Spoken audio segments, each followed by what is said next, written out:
আপনাকে শক্তভাবে তৈরি ধরে রাখতে হবে, এই কাঁধকে শক্তিশালী করতে হবে। কাজেই সহকর্মীবৃন্দ, আপনার কাছে, আপনাদের প্রত্যেকটা মানুষের কাছে, আপনাদের কাছে আমার বিনীত অনুরোধ, এবং আপনাদের মাধ্যমে আপনাদের অধীনস্থ বা যারা এখানে আসতে পারেনি তাদের প্রত্যেকটি নেতাকর্মীর কাছে আমার বিনীত অনুরোধ।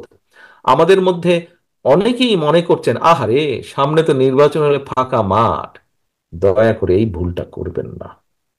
দয়া করে এই ভুলটা করবেন না। যারা ভাবছেন যে সামনে তো ফাঁকা, বিশ্বাস করুন, সামনে একটি অসম্ভব শক্তিশালী অদৃশ্য দেওয়াল আপনার জন্য অপেক্ষা করছে, যেটি ভেদ করে যেতে খুব কষ্ট হবে। কাজে কেয়ারফুল, এখন থেকে সাবধান হতে হবে।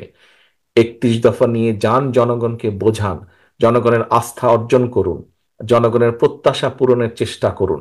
সব প্রত্যাশা আপনি এখনই পূরণ করতে পারবেন না। যদি ইনশাল্লাহ আল্লাহর মতে আমরা সরকার গঠন করি, অনেকাংশে সেই প্রত্যাশা আমরা পূরণ করতে সক্ষম হব। কিন্তু সেটির জন্য জনগণ যাতে আপনার উপর আস্থা রাখে, জনগণ যাতে আপনার প্রতি ধৈর্য ধারণ করে, সেই জন্যই আপনাকে সেইভাবে ভূমিকা পালন করতে হবে।